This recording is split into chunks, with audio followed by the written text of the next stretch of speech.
할렐루야. 부활의 기쁨, 부활의 소망, 이것이 여러분의 개인과 가정과 자녀와 후손의 사업장에 충만히 가득하시기를 주의 이름으로 축원합니다. 오늘 다시 시작하는 부활신앙, 이런 주제로 말씀을 나누도록 하겠습니다. 우리 기독교는 네 가지 기본 신앙을 딱 가지고 있어요. 이렇게 집을 질 때 네 기둥이 있는 것처럼 네 가지 기본 신앙이 있습니다. 첫 번째 신앙은 뭔가 하면 창조신앙입니다. 같이 해보세요. 창조신앙.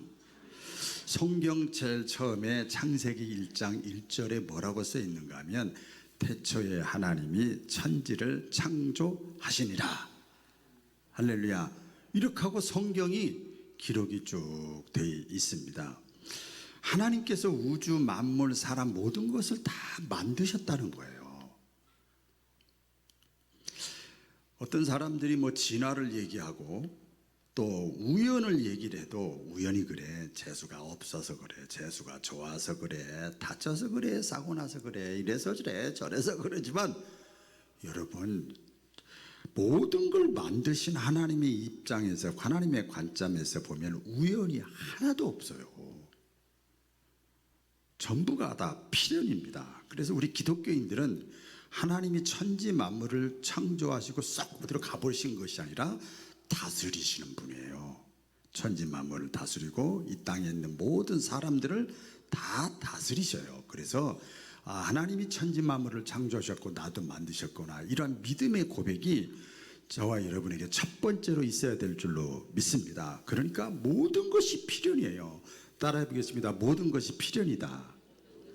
제 얘기가 아니고 사도 바울이 성경에 그랬어요.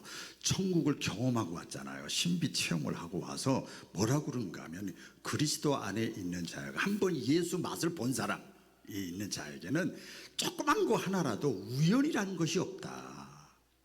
전부 필연이다. 사도 바울이 그렇게 얘기를 합니다. 창조주 하나님, 우리가 살아가는 모든 것은 창조주 하나님이 다 관리하고 간섭하시고 이끌어 가신다는 거예요. 믿으시면 아멘. 네, 그렇습니다. 더 나아가서 그 창조주 하나님은 성경 말씀을 통해서 우리에게 뭘 깨우쳐 주는가 하면, 박운항, 너는 이런 존재야. 박운항, 너는 이것을 위해서 살아. 창조주 하나님이 그것을 성경을 통해 깨우쳐 주세요. 하나님이 창조주니까 우리는 뭐지요? 피조물이에요. 만들어진 존재예요.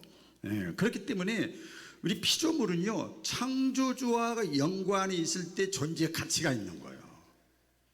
그렇죠? 이거 아무리 마이크가 다 있어도.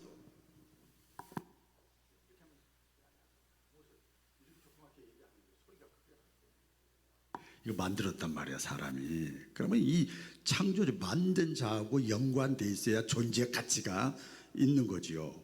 아까도 말씀드린 대로 창조주 하나님 역사를 다스리세요. 따라해 보겠습니다. 역사를 다스리시는 하나님. 그 역사의 주인공이요. 참 아이러니컬한 것이 있어요. 여러분 교회 다니고 신앙생활하면서 꼭 기억하세요. 지금 2025년도예요. 그것은요, 예수님의 탄생을 기점으로 해서 세계 역사가 흘러가고 있어요. 히스토리예요. 예수님에 관한 역사가 세계적으로 이렇게 흘러가고 있는 거예요. 역사의 주인공이에요. 각 나라 민족 모든 것을 다 다스리시고 뿐만 아니라 내 삶도 다스리시는 하나님, 그런 하나님이에요. 이런 신앙이 우리에게 반드시 있어야 된다는 거죠. 우리의 삶은 필연이다. 우연이라는 것이 없다. 그렇기 때문에 창조주 하나님 앞에서 피조물인 저와 여러분들은 무엇을 위해서 살아야 되느냐? 창조주 하나님을 위해서 살아야 된다. 내가 잘 먹고 잘 배우고 또 잘 건강하고 여러 가지 다 좋은데 그것 가지고 주님이 부르시는 그 전날까지, 바로 직전까지 창조주 하나님을 위해서 살아야 가치가 있는 거예요. 이런 창조신앙이 저와 여러분 마음속에 잘 심어지기를 주의 이름으로 축원합니다. 두 번째, 우리 기독교인들이 가져야 될 신앙이 뭔가 하면 임마누엘 신앙입니다. 같이 해보겠습니다. 임마누엘 신앙. 예수님이 이 땅에 태어날 때 천사가 얘기를 했죠. 아들을 낳으리니 임마누엘이라 하라. 이는 하나님이 우리와 함께 계시다 함이라 그랬어요. 그러니까 하나님의 아들 예수님을 내 마음속에 딱 모시는 순간에부터 하나님이 함께 하셔. 그전에는 함께 안 하죠. 지켜만 보는 거야. 그래, 네 맘대로 해봐, 네 맘대로 해봐. 지켜만 봐. 그런데 하나님의 아들 예수님을 내가 영접하는 순간에 하나님의 관심과 초점이 저와 여러분에게 있는 거, 함께 하는 거예요. 그래서 우리 기독교는요, 여러분 잘 들으세요. 추상이 아니고 실제입니다. 같이 해보겠습니다. 추상이 아니고 실제다. 네, 머릿속에 관념으로, 마음으로, 생각으로 믿는 게 아니에요. 실제요, 진짜 함께 하시는 거예요. 신앙의 위대한 사람들이 고백을 합니다. 시편 23편에 보면은요, 이런 고백을 합니다. 다윗이 고백한 내가 사망의 음침한 골짜기로 다닐지라도 해를 두려워하지 않을 것은 주께서 나와 함께 하심이라. 다윗이 죽을 고비를 많이, 이러다 죽지, 이러다 망하지, 이러다 인생 끝나지. 그런데 두려워하지 않는 것은 주께서, 하나님이 나와 함께 계신다. 이게 임마누엘 신앙이잖아요. 또 시편 121편에 보면 말씀이, 내가 산을 향하여 눈을 들리라. 한숨 쉬고 낙심하고 좌절하고, 내가 산을 향하여 눈을 들리라. 나의 도움이 어디서 올까? 나의 도움이 천지를 지으신 여호와에게서로다. 여호와는 너를 실족하지 않게 하시고 너를 지키시는 이가 졸지 아니하시리로다. 따라해보겠습니다. 지키시는 자. 그 다음에 이스라엘을 지키시는 이는 졸지도 아니하시고 주무시지도 아니하시리로다. 여호와는 너를 지키시는 자라. 여호와께서 내 오른쪽에서 내 그늘이 되시나니, 여호와께서 너를 지켜, 계속 지켜 너를 지켜 모든 환난을 면하게 하시며 아슬아슬하게 그때마다 다시 살아나고 다시 회복시켜 주시고 다시 기회를 주시고 그러는 거예요. 너를 환난을 면하게 하시고 또 내 영혼까지 지키시리로다. 여호와께서 너의 출입을 지금부터 영혼까지 지키시리로다. 지킨다는 게 뭐예요? 임마누엘이에요. 함께 한다는 거예요. 믿으시면 아멘. 함께 한다는 거예요. 또 예수님께서 이 땅에 계시다가 3일 만에 부활하시고 하늘로 승천하시기 전에 마지막 약속을 하신 것이 있어요. 내가 세상 끝날까지, 언제까지요? 세상 끝날까지. 우리가 살아있어. 그러니까 저와 여러분 다 해당돼. 세상 끝날까지 너희와 항상 어떻게 있으리라? 함께 있으리라. 그게 임마누엘이에요. 그래서 임마누엘 신앙이 저와 여러분에게 필요해요. 그래서 힘들고 어렵고 좌절되고 낙심되고 포기하고 싶고 자살하고 싶고 막 이런 마음이 있을 때, 그때 하나님 나와 함께 계셔. 제가 대신방할 때나 일반 신방할 때, 병원 갈 때 꼭 그렇게 기도해주고 이렇게 하고 나서, 우리는 잠깐 왔다 가지만 우리 하나님은, 우리 예수님은 당신 마음속에 예수님이 있으니까, 한 번 접촉이 됐으니까 우리 하나님은 당신과 함께 하십니다. 또 세 번째 우리 기독교인이 가져야 될 신앙은 무슨 신앙인가 하면 십자가 신앙입니다. 따라해보겠습니다. 십자가 신앙. 예, 고린도전서 1장 18절 다 같이 시작.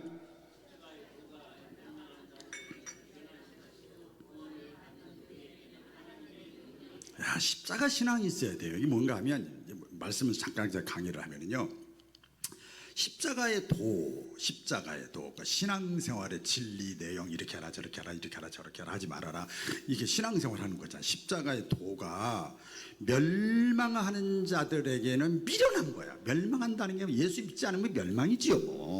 무슨 말씀하셨으는 거예요. 그러니까 불신자의 관점에서 보면 신앙생활을, 십자가의 도를 지키는 자들, 하나님의 말씀 진리대로 살아가려고 하는 사람들이 어리석어, 미련해, 바보야, 아이고 너무 손해보는 것 같아. 미련하게 보이지만, 그러나 구원받은 우리에게는, 은혜 체험한 우리에게는 뭐예요? 하나님의 능력이라.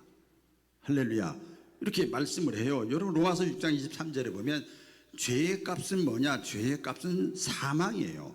죽음이에요. 육신의 죽음과 영적인 죽음이 다 해당되었는데, 무엇이 죄냐면 하나님을 믿지 않고 하나님의 말씀에 불순종하는 게 죄예요. 믿지 않는 게 죄고 하나님의 또 신자는 믿었는데 하나님 말씀대로 살지 않는 것이 또 죄예요. 불순종하는 게 죄야. 그래서 육적인 죽음은 육신이 사고 나서 병들어서 노안으로 이제 질병 때 죽었어. 근데 영적인 죽음이 있어요. 육신의 죽음은 다 한계가 있어요. 근데 영적인 죽음이 있어. 이것은 하나님의 형상대로 창조함 받았는데 하나님과 관계가 떨어지면 영원히 죽는 거예요. 영적인 죽음입니다. 그런데 하나님은요, 이제 죄 가운데서 다 죽어야 되는데 하나님께서 당신의 아들 예수 그리스도를 이 땅에 보내주셨어요. 아멘이죠? 이 땅에 보내주셔서 저와 여러분들의 죄를 대신해서 십자가에서 죽게 만들었어요. 그리고 나서 우리의 모든 죄값을 다 치르셨어요. 이 속량이라고도 얘기합니다. 그래서 저와 여러분들을 구원시켰었어요. 수렁에서 건져주셨어요. 죄를 용서해 주셨어요. 십자가에서 그렇게 해주셨어요. 그래서 우리가 단지 조건이 걸었어요. 하나님이 단지 내가 했던 이 모든 일을 십자가에 죽고 예수 그리스도를 믿으면 너희들의 모든 죄에다가 다 용서하고 너희가 구원 주고 내가 너희를 하나님의 자녀로 내 자녀로 내가 너희를 택하리라 이렇게 약속을 하셨어요. 그래서 십자가 신앙을 가지고 있으면 오늘 참 말씀이 폭넓은데요. 십자가 신앙을 가지고 있으면 십자가 신앙이 뭐냐 이겁니다. 자기 중심성을 포기하는 거예요. 가정에서, 직장에서, 사람과의 관계 속에서, 교회에서, 신앙생활은 저는 목회하면서 마찬가지죠. 자신을 내려놓고 하나님 뜻대로 하옵소서. 십자가 지기 전에 예수님이 내 뜻대로 마옵시고 아버지의 뜻대로 되기를 원하나이다. 이 십자가 신앙이죠. 그리고 이 십자가는 그거지요. 용서와 사랑의 실천입니다. 원수조차도 용서하셨어요.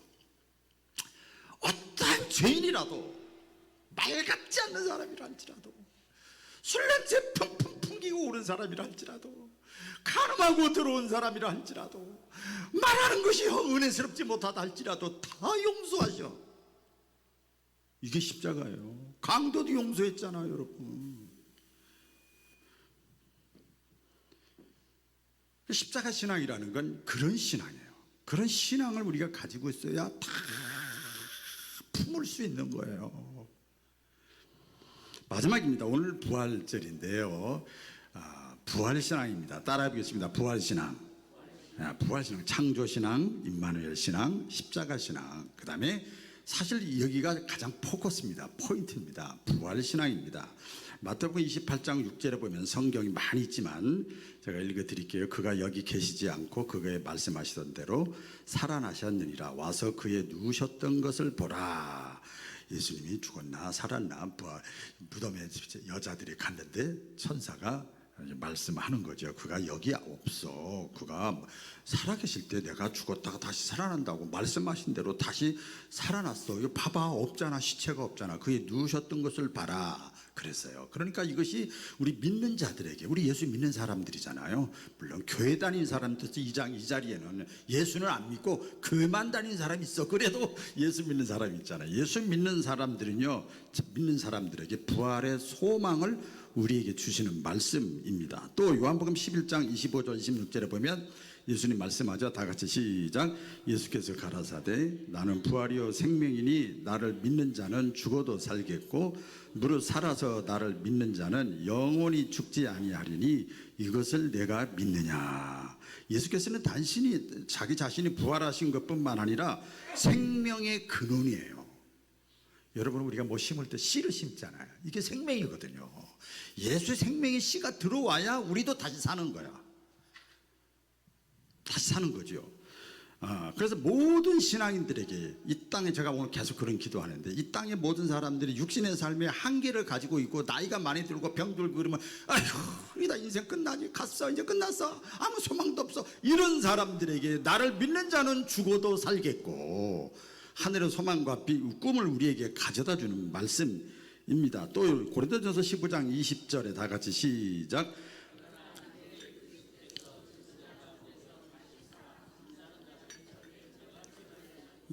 예수 그리스도께서 죽은 자 가운데서 다시 살아나셔서 어떻게 했어요?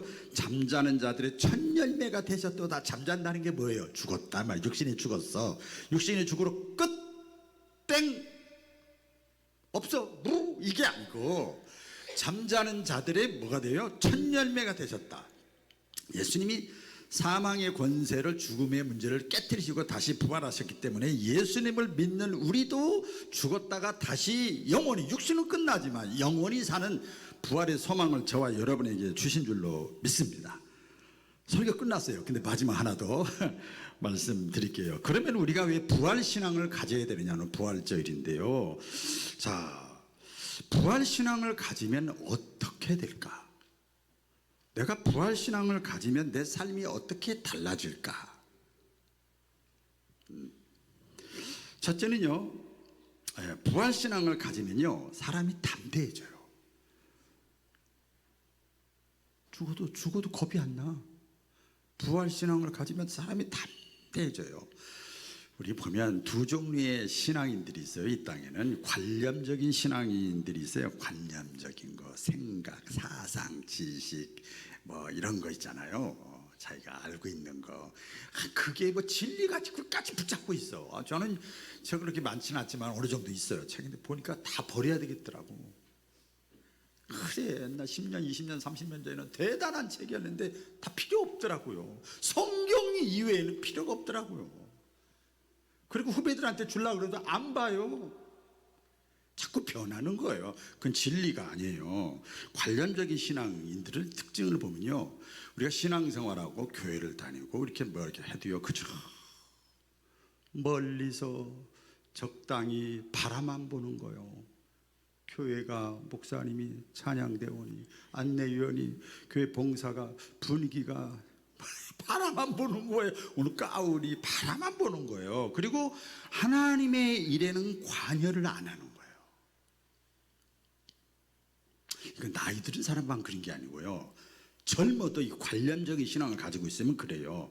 일정 거리를 두고 그 다음에 어떻게 됩니까? 당연히 거리를 두니까 판단하고 평가하고 분석하고 비판하기를 즐겨하지요. 오히려 이런 관념적인 신앙으로 딱 고상하지, 본인은 믿음 있는 것 같지. 그런데요, 이런 사람들은요, 말은 안 해도 마음속 깊은 곳에서 자기가 안 하니까, 안 할 때는 자기도 딱 주관이 있으니까 안 할 거 아니에요.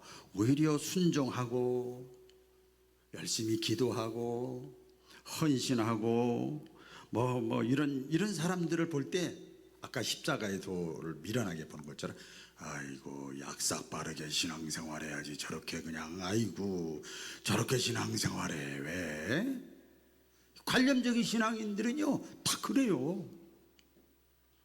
그런데 행동하는 신앙인이 있습니다. 삶이 있는 신앙, 관념이 아니라 행동하는 신앙, 이런 사람들은요 몸으로 신앙생활합니다. 몸이 움직일 때는 이게 먼저 들어와 있죠. 관념이 들어가 있죠. 제대로 신앙이 바뀐 거예요.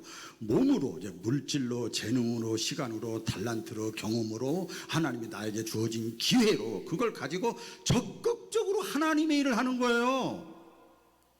적극적으로 하나님의 일을 하는데 담대하게 하는 거예요. 못하면 어때? 실수하면 어때? 잘못할 수 있지. 완벽한 사람이 이 세상에 어디 있습니까? 하나님이 내게 주신 은혜를, 하나님이 나에게 그 은혜를 주셨으니 내가 이제 몸으로 내가 하나님의 영광을 위해서 내가 있는 곳에서 내가 할 수 있는 것 가지고 해야지. 이렇게 사는 사람이 있단 말이에요. 그러니까 여러분들 가운데서도 달란트가 있고 재능이 있는데 와가 그냥 예배 살딱 드리고 가는 사람들은요 참 안타까워. 그런 사람 좋게 표현하면 그랜저급인데 티코어 같이 신앙생활하는 사람이 있어. 그러다 보면 세월 다 가요. 부활신앙을 가지면은요, 이런 행동하는 신앙을 할 때 마귀가 꼭, 사탄이요 방해합니다. 막 여러 가지 생각을 통해서, 사건을 통해서, 사람을 통해서 방해해요. 그걸 또 뭐 위협도 하고요. 그래요. 너희 다 망해, 너희 다 죽어. 그러나 부활신앙을 가지면요, 사람이 이 두려움이 사라지는 거예요. 부활신앙 갖기 전에는 관념신앙을 가지고 있을 때 비판 잘하고 비난 잘하고 불안해하고 두려워하고 이러던 사람들이요 담대한 믿음의 사람이 돼요.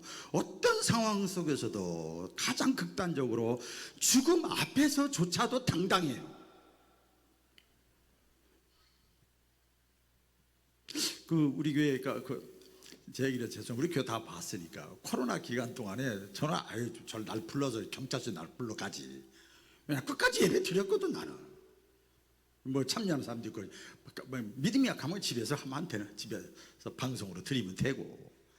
하나도 두렵지 않더라고. 아이고, 이보다 더 열악한 데서 신앙생활하는 사람들이 많은데 이거 절절절 매가지고 어떡하겠냐.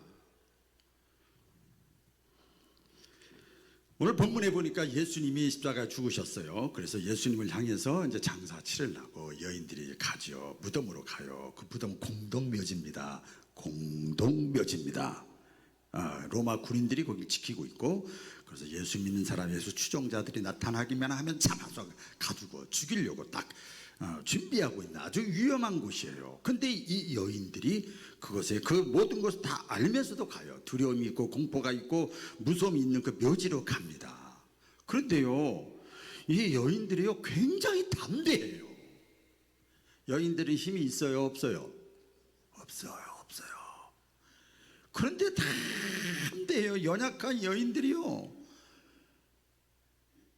아주 담대해요. 그 이유가 뭐냐면, 이 여인들이 예수님이 살아계실 때 인자가 십자가상에 죽고 3일 만에 다시 부활하리라, 이 부활신앙의 마음이, 부활신앙이 마음속에 있었기 때문에 이런 위험한 가운데서도 담대했어요.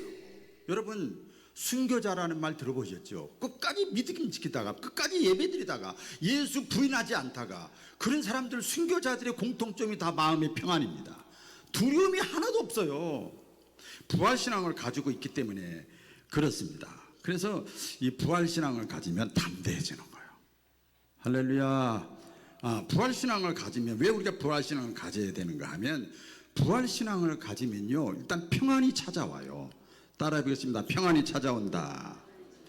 부활하신 예수님을 만났을 때 아까 두려워 떨고 있는 여인들에게 예수님이 아까 본문에 뭐라고 그래요? 너희에게 평안이 있을지어다 그래요. 또 예수님 십자가 죽으신 다음에 예수님을 따라다녔던 제자들이 멀리 가서 이제 다락방에 몰래 숨어서 덜덜덜 로마 군인들이 우리 잡으러 오면 어떡하지 덜덜덜 떨고 있는데, 그 제자들에게 부활하신 주님이 쓱 시공간을 초월해서 딱 나타나셔서 말씀하는 거예요. 너희에게 평강이 있을지어다.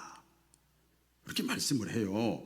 고난과 아픔과 시련 중에 하나님의 응답이 제일 첫 번째 내적인 응답이 뭔가 하면요, 갑자기 자식이 변하고 갑자기 돈이 생기고 갑자기 병이 고쳐지고 이게 아니에요. 갑자기 내 마음속에 평안이 찾아와. 할렐루야. 우리가 체험하신 분들 많죠.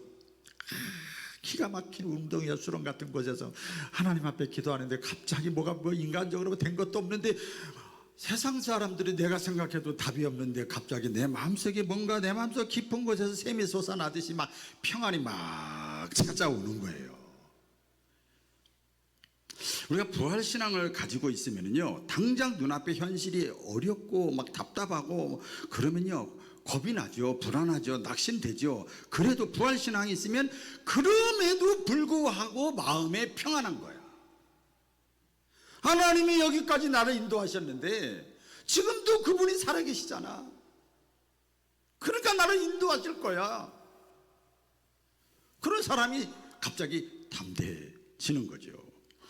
왜 그런가 하면, 예수님께서 아까도 말씀드렸습니다마는 부활하신 예수님께서 제일 첫 번째, 모든 사람들에게 첫 번째 하신 말씀이 뭔가 하면, 이 말씀이 너희에게 평안이 있을지어다. 내가 너희에게 주는 평안은 세상이 주는 평안과 다르니라. 할렐루야. 세상이 주는 평안은요 월급이 올라가야 돼, 뭐 자식이 취직해 잘 돼야 돼, 뭐가 잘 돼야 돼. 그러면 평안해가 살짝 좋아하고, 애들하고 똑같아. 애기들하고 사탕 좀 아이고 맛있어 달콤해 똑같아. 조금 어려우면 아이고 하나님 어딨어 이러는 거죠. 내가 너희에게 주는 평안이 세상에서 주는 평안과는 다르다. 예수님이 말씀을 합니다. 여러분의 마음속에 평안으로 여러분 마음의 천국이 이루시고, 가정의 천국도 이루시고, 사업장에도 천국이 이루시고, 삶의 천국이 나타나기를 주의 이름으로 축원합니다. 마지막입니다. 이제 결론을 맺습니다. 왜 우리가 부활신앙을 늘 마음속에 품고 있어야 되는가 하면, 부활신앙이 있으면요 따라해 보겠습니다. 다시 시작할 수 있다. 다시 시작할 수 있다. 의인은요 죄가 없는 사람이 의인이 아니에요. 7번 넘어져 다시 8번 일어나는 게 의인이에요. 저도 많이 넘어졌어요. 여러분도 많이 넘어질 수 있죠. 여러 가지 문제, 요인이 있죠. 그런데 마음속에 부활신앙이 있는 사람은 다시 하나님이 살려주셔요. 믿으시면 아멘. 예수님께서 십자가에 못 박히실 때 잘 알잖아요. 제자들이 어땠죠? 제자들이요, 보니까 제자 중에서 수제자가 있어요. 수제자 베드로가 그렇게 큰 소리 땅땅 치고 나 주님 사랑해요 그랬더니 그 수제자 베드로가 3번이나 예수님이 비참하게 매 맞고 피투성이가 되고 이러니까 멀리서 쳐다봤어요. 3번이나 예수님을 부인하고 저주하고 떠나고 가버렸어요. 그리고 예수님이 제자 중에서 수제자 베드로를 제일 사랑한 게 아니에요. 가장 사랑한 제자가 있어요. 사랑의 사도라고 하는데 요한이에요. 요한. 이 제자들하고 이렇게 예수님이 성만 찬을 때도 그렇고 뭐 할 때 보면 다른 사람들은 예의를 갖춰서 선생님, 예수 선생님, 예수님 이러는데 이 요한은요 그냥 예수님 앞에 누워 있어 가지고 얼마나 가까우면 그러겠어. 편해. 사도 요한. 그렇게 사랑을 받았던 사도 요한은요 예수님 십자가에 못 박히시고 비참하게 되고 이제 끝났다 생각되니까요 자기가 입었던 겉옷을 다 벗어버리고 그냥 알몸으로 도망갔다고 그랬어요. 빠르게 벗고 도망갔다고 그랬어. 그 내용이 성경에 나와 있어요. 그렇게 3년 동안은 예수님을 따라다니고 그렇게 사랑을 받고 그러한 직분에 있음에도 불구하고 예수님을 다 배신하고 떠나갔어요. 누구 모습이에요?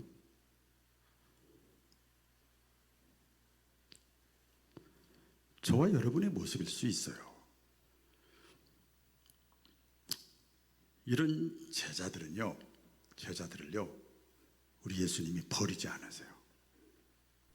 포기하지 않으세요. 책망하지도 않습니다.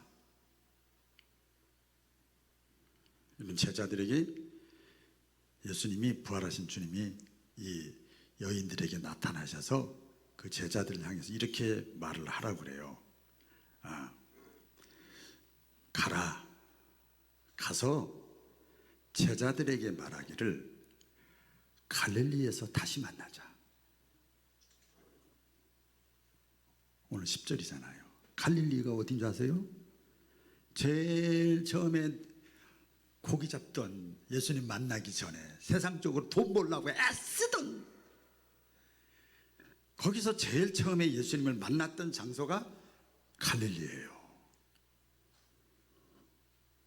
이 갈릴리에서 만나자는 이 말은 이거죠. 제자들 다 도망갔잖아요. 나머지 제자는 볼 것도 없죠.